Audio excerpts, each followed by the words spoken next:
오늘 나눌 31장 말씀은 사무엘상 말씀의 마지막 말씀입니다.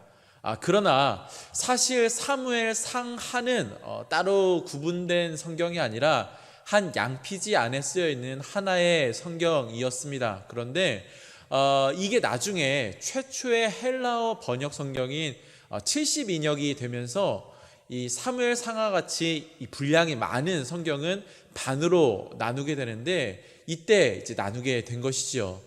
그런데 그때 이 번역하는 과정에 참여했던 학자들은 이 31장을 기점으로 사무엘상과 하로 나누는 것에 모두 동의를 하게 됩니다.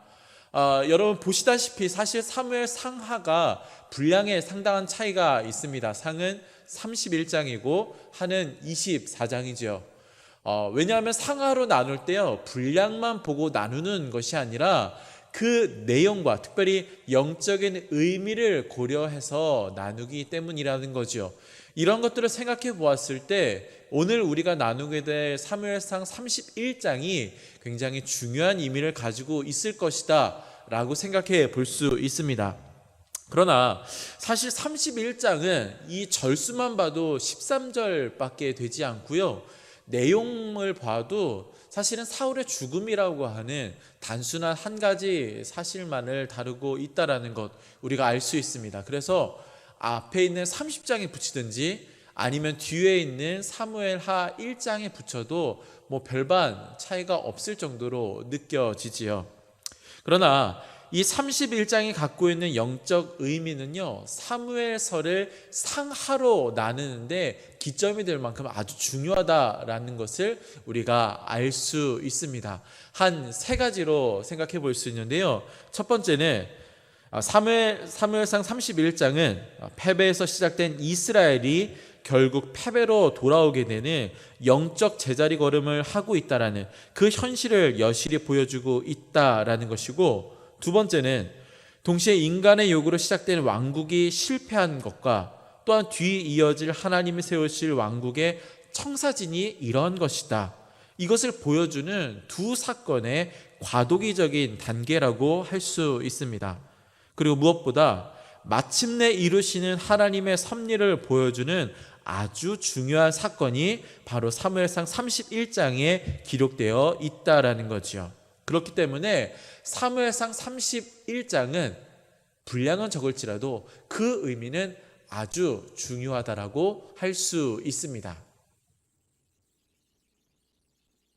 28장에서부터 시작된 그 이스라엘과 블레셋과의 전쟁이 이제 마지막 장에 이르게 되었습니다. 그런데 사실 길었던 그 전쟁 준비하는 과정에 비해서 이 전쟁에 대한 기록은 아주 단순하게 기록되어 있다는 것을 우리가 알 수 있습니다. 본문은 이렇게 이야기합니다. 1절 말씀, 블레셋 사람들이 이스라엘을 치매 이스라엘 사람들이 블레셋 사람 앞에서 도망하여 길보아 산에서 엎드려져 죽으니라. 아멘. 전쟁은 블레셋의 승리로 끝이 나게 되었습니다. 사울의 세 아들을 비롯한 많은 이스라엘 사람들이 이곳 길보아 산에서 엎드러지게 되었습니다. 그리고 사울도 이제 추격을 받게 되었죠. 그러나 한참을 도망가던 중에 결국은 화살에 맞아 중상을 입게 되었고 더 이상 이 블레셋군의 추격을 뿌리칠 수 없게 되었다라는 것을 직감하게 되었습니다. 그래서 사울은 아주 극단적인 선택을 하게 됩니다. 4절 말씀, 그가 무기를 든 자에게 이르되 내 칼을 빼어 그것으로 나를 찌르라. 할례받지 않은 자들이 와서 나를 찌르고 모욕할까 두려워하노라 하나 무기를 든 자가 심히 두려워하여 감히 행하지 아니하는지라. 이에 사울이 자기의 칼을 뽑아서 그 위에 엎드려지매. 아멘. 사울은 결국 이 길보아 전투에서 생을 마감하게 됩니다. 그의 나이 80세였고 왕이 된 지는 40년이 되던 해였습니다. 자, 사울의 일생을 한 문장으로 요약하자면 대중에 의한 삶이었다라고 할 수 있습니다. 기브아 산지에서 평범하게 살았던 이 사울을 이스라엘 왕 자리로 올린 것은 바로 백성들의 요구에 의한 것이었습니다. 보이지 않고 들리지 않는 하나님의 신정 통치가 불만스러웠던 이스라엘 백성들을 다른 나라와 같이 눈에 보이는 왕을 세워달라라고 요청을 하게 되고요. 그 요청을 받아들이신 하나님은 이제 곧 기브아 땅에 살고 있었던 사울을 왕으로 세우게 됩니다. 자, 그의 이름만 봐도 우리가 알 수 있는 것이요, 요구하다라고 하는 그 말의 원어는 샬입니다. 샬. 그런데 그 샬이 수동태로 바뀌게 되면서 사울이 되는 거죠. 요구하여 받다라고 하는 뜻을 가지게 됩니다. 즉 그의 인생은 대중의 요구를 충족시키기 위해 살아온 인생이었다라는 것을 우리가 예상할 수 있다라는 거죠. 특별히 첫 번째 전투였던 그 암몬과의 전쟁에서 길르앗 야베스를 구원하자 백성들이 막 열광을 합니다. 심지어 어떤 사람들은 사울이 왕이 되는 것을 반대했던 자들, 그들을 처단하자라고까지 막 일어나게 되는 거죠. 그런데 그 광경을 보면서 사울이 왕이란 이런 존재구나 라고 생각을 하게 됩니다. 즉 대중들의 요구를 충족시켜주는 사람, 그리고 그 요구를 충족시켜주면 나에게 충성을 바치는구나, 이제 그것을 알게 되는 거죠. 그래서 그의 인생은요, 이제 사람들의 말에 휘둘리기 시작하는데 다윗을 쫓는 과정에서 계속 반복되었던 것처럼 어떤 사람들의 어떤 말에 휘둘리며 살아가는 인생이 되게 된다라는 것입니다. 심지어 그 어떤 사람의 어떤 말을 하나님의 말씀보다 더 귀하게, 더 중요하게 여기게 됩니다. 그래서 결국에는 그 많은 대중들 앞에서 자기가 모욕당할 것을 두려워하여 스스로 목숨을 끊는 이러한 선택을 하게 되는 것입니다. 사울은 왕으로 있었던 40년 동안 늘 자신이 백성의 요구 때문에 왕이 되었다라고 하는 그 부담을 짊어지고 살았습니다. 그런데 사실 사울이요, 간과한 사실이 한 가지 있었습니다. 네, 그는 그 왕이라는 직책, 백성들의 요구에 의해서 만들어진 것이고 그것에 세워진 것 맞습니다. 요구하여 세워진 사람, 그의 정체성이라고 할 수 있죠. 그러나 사울에게는 또 하나의 정체성이 있었는데 그것을 그가 생각하지 못하였다는 겁니다. 그의 정체성은 무엇이냐? 바로 듣는 사람, 그를 왕으로 세우신 하나님의 말씀을 듣는 사람이라고 하는 정체성을 간과했던 것입니다. 그러하기 때문에 이 사울이 들어야 했던 목소리는 바로 대중들의 목소리가 아니라 그를 왕으로 세우신 하나님의 말씀이었다라는 것이죠. 여러분, 이 사실은요, 우리 그리스도인들에게 영적으로 시사하는 바가 아주 큽니다. 메슬로의 욕구 이론이라고 하는 것이 있습니다. 자, 스크린을 보시면은 나오는데 인간에게는 5가지 욕구가 있는데 아래 단계의 욕구가 충족되면 윗 단계의 욕구를 욕망하게 된다라는 것이 바로 메슬로의 욕구 이론입니다. 그런데 이 욕구의 탑 꼭대기에는 자아실현이라고 하는 성숙한 욕구가 있는데 이 단계를 가기 전에 반드시 지나쳐 가야 하는 욕구가 바로 인정에 대한 욕구라는 것입니다. 즉 인간이 생존에 필요한 욕구를 다 충족시키고 정말 인간다움으로 나아가기 전에 마지막으로 갈망하는 것이 인정에 대한 욕구다라는 거죠. 그런데 문제는 이 인정에 대한 욕구는요, 다른 사람들과의 관계에서 충족시켜지게 되는 겁니다. 즉 다른 사람들의 말을 듣고 그 말에 부응하게 될 때 인정을 받게 된다라고 하는 그러한 원리가 있다라는 것이지요. 그러다 보니까 자연스럽게 다른 사람들의 말에 귀 기울이게 되는데 문제는 무엇이냐? 이것이 다른 사람들의 말이 자기의 가치 판단 기준이 될 만큼이 된다면은 이때부터는 위험하게 된다라는 거죠. 특별히 그를 만드시고 그를 이 땅 가운데 살아가게 하신 하나님의 말씀보다 사람들의 말을 더 의지하거나 그 말을 따라가게 될 때 그 인생은 비극적인 인생이 된다라는 겁니다. 아무리 욕구 꼭대기까지 올라간다 할지라도 그는 결코 만족스러울 수 없다라는 것이지요. 길보아 산에 엎드린 사울을 통해서 우리는 그 사실을 알 수 있다라는 것입니다. 20세기 최고의 칼럼니스트 중에 하나로 손꼽히는 버나드 레빈이라고 하는 사람은 그리스도인은 아닙니다. 그런데 그가 한창 전성기를 구가하고 있을 때 그는 놀라운 영적 통찰력을 가지고 이런 칼럼을 쓴 적이 있습니다.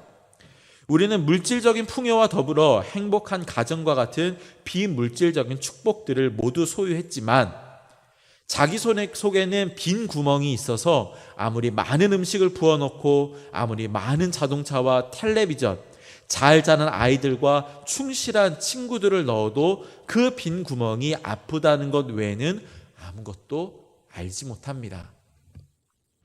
무슨 뜻입니까?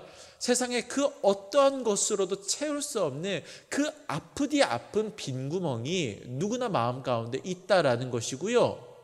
그 구멍은 세상 것으로는 도저히 채울 수 없다라는 것입니다. 내가 사람들의 말을 아무리 듣고 그 말에 충족하여 휘둘려 살아간다 할지라도 결코 채워줄 수 없는 공허함이 있다라는 거죠. 여러분, 그 공허함은요, 세상의 다른 것으로 채울 수 있는 것이 아니라 오직 하나님과의 깊은 관계에서만 채워주는 줄로 믿습니다. 사람들의 그 대중의 말에 의해서 채워지는 것이 아니라 오직 하나님의 말씀을 듣고 순종할 때에만이 그 공허함이 채워질 수 있다라는 것이지요. 여러분, 대중의 말에 휘둘리는 인생이 되지 아니하고 하나님의 말씀 듣고 그 말씀 기준 삼아 살아가는 여러분들의 삶이 되시기를 간절히 소망합니다. 두 번째 말씀 나누겠습니다. 자, 이렇게 사울과 왕의 계승자 요나단의 죽음으로 사울 왕국은 무너지게 되었습니다. 물론 이제 이후에 군대 장관이었던 아브넬이라고 하는 사람이 사울의 다른 아들 이스보셋을 왕으로 세우면서 이 왕국을 이끌어 가려고 합니다. 그러나 이 이스보셋은 기름 부음을 받지 못하였기 때문에 이 사울 왕국의 정통성을 이어갈 수 없게 됩니다. 결국 무너지게 되었다라는 거죠.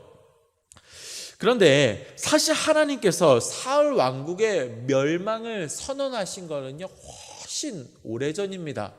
사울 왕국이 40년 동안 지속되었는데 초기라고 할 수 있는 2년째 되었을 때 이 사울 왕국의 멸망에 대해서 말씀하셨고, 한 절반쯤 왔을 때 한 번 더 말씀하셨습니다.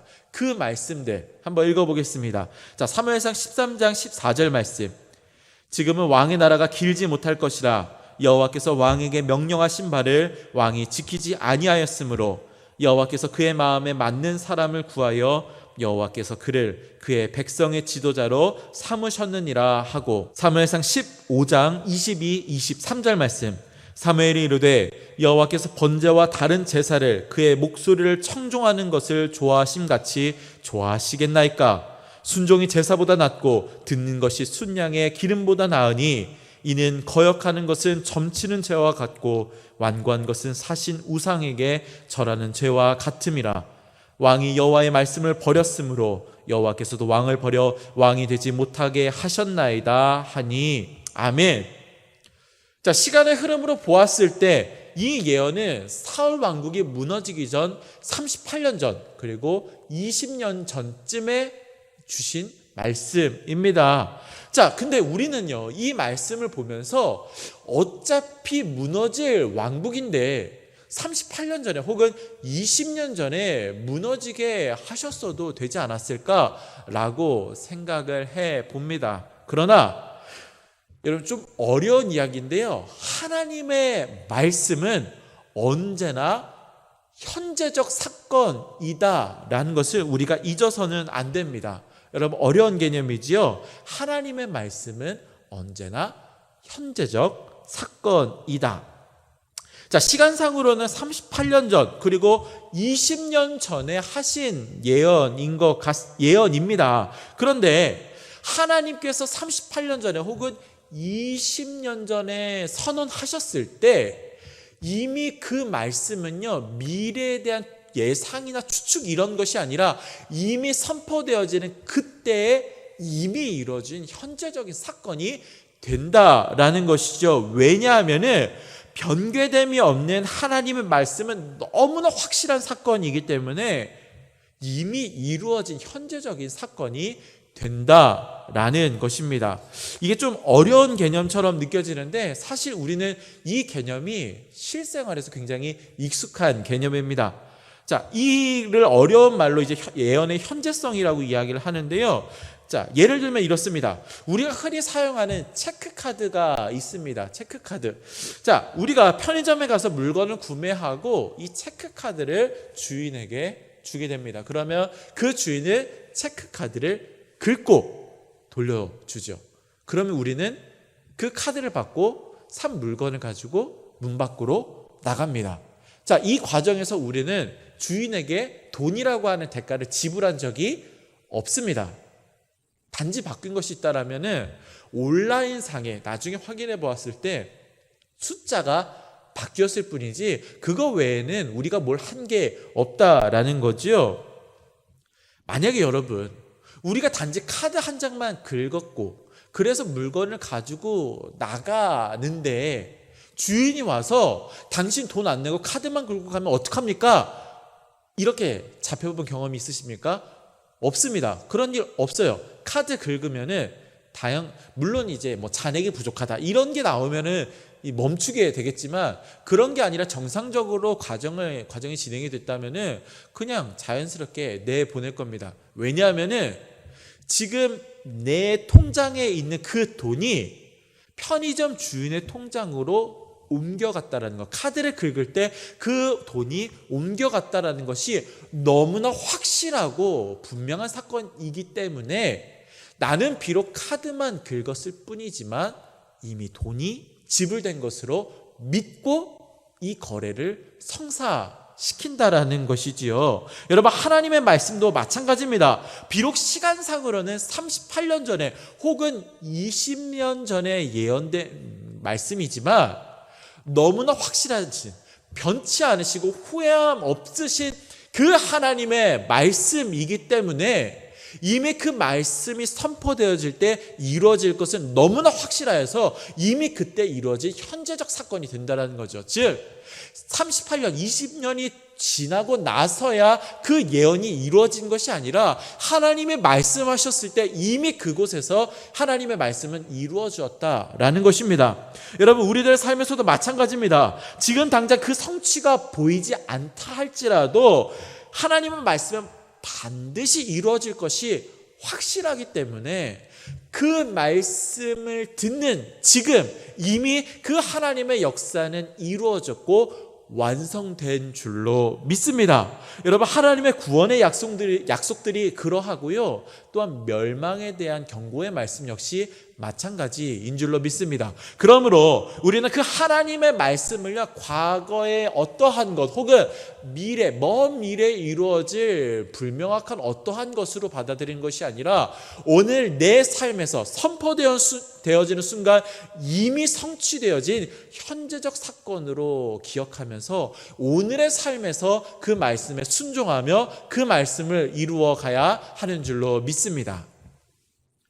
그러므로 우리는 사무엘상 말씀을 정리하면서 두 가지를 우리의 삶에 적용해야 합니다. 자, 스크린을 보시고 함께 읽겠습니다. 첫 번째, 시작.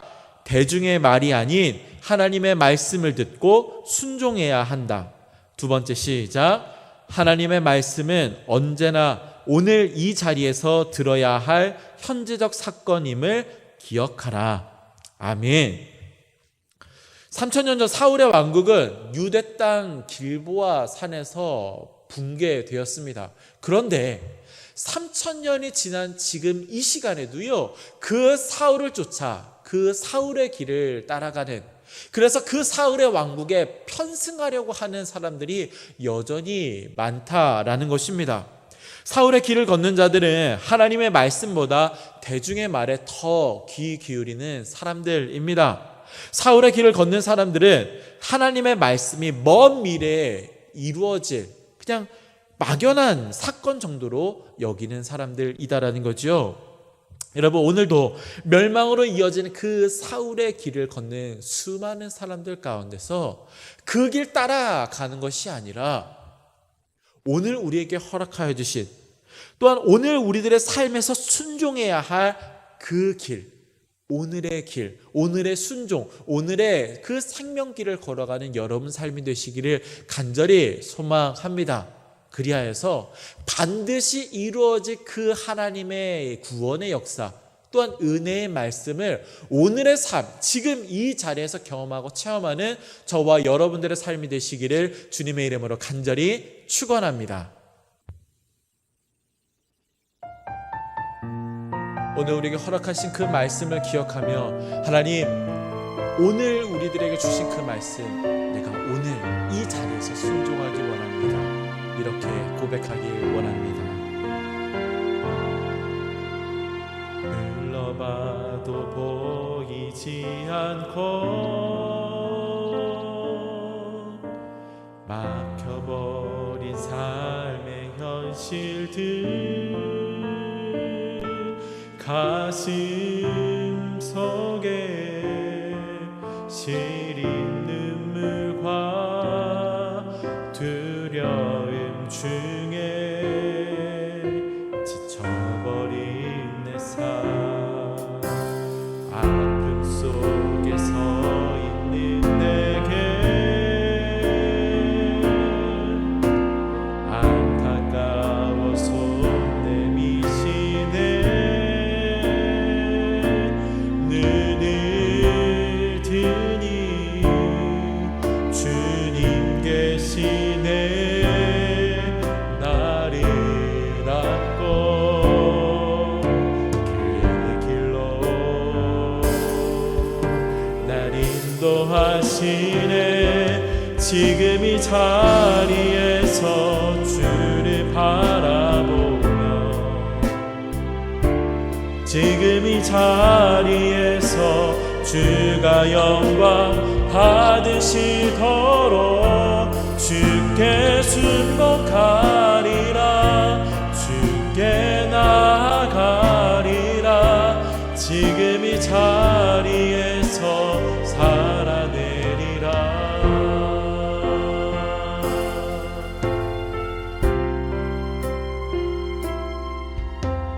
둘러봐도 보이지 않고 막혀버린 삶의 현실들, 가슴 속에 시린 눈물과 두려움에 지쳐버린 내 삶, 아픔 속에 있는 내게 안타까워 손 내미시네. 눈을 드니 주님 계시네. 나를 안고 그의 길로 날 인도하시네. 지금 이 자리에서 주를 바라보며, 지금 이 자리에서 주가 영광 받으시도록 주께 순복하리라, 주께 나아가리라. 지금 이 자리에서 살아내리라. 지금 이 자리에서 주를 바라보며, 지금 이 자리에서 주가 영광 받으시도록 주께 순복하리라, 주께 나아가리라. 지금 이 자리에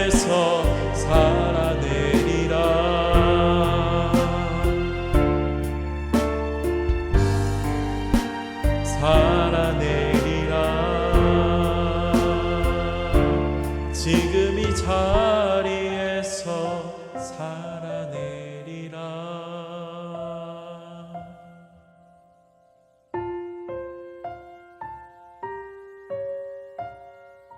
살아계신 하나님,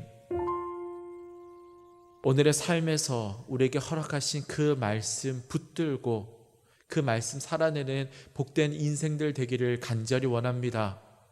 오늘 나의 삶에서 너무나 확실하게 현재적 사건이 된 그 말씀 기억하여 그 말씀 따라가는 복된 인생들 될 수 있게 도와주시고, 또한 어렵고 힘들 때, 정말 막막하고 앞길이 보이지 않는 그때에도 우리에게 주신 그 약속의 말씀, 이미 이 삶에서, 오늘의 삶에서 이루어지심을 믿고 확신함으로 위로함 또한 격려함 얻는 복된 인생들 다 되도록 주님 축복하여 주시옵소서. 명절을 맞아서 각 가정이 함께 모이는, 혹은 여러 상황, 여러 환경, 특별히 시기적인 어려움으로 인연하여서 각 처소에 있는 사랑하는 주의 자녀들을 기억하여 주시고, 하나님 어느 곳에 있든지 하나님의 귀하신 은혜가 충만하게 넘치게 하여 주시오며, 그 마음에 하나님의 귀하신 은혜와 사랑으로 풍성해지는 놀라우신 은혜를 받아 누릴 수 있도록 성령님께서 역사하여 주시옵소서. 귀하신 주님께서 오늘 우리의 삶 가운데 함께 계심을 믿고 감사드리오며 우리 그 주 예수 그리스도의 이름으로 기도합니다. 아멘.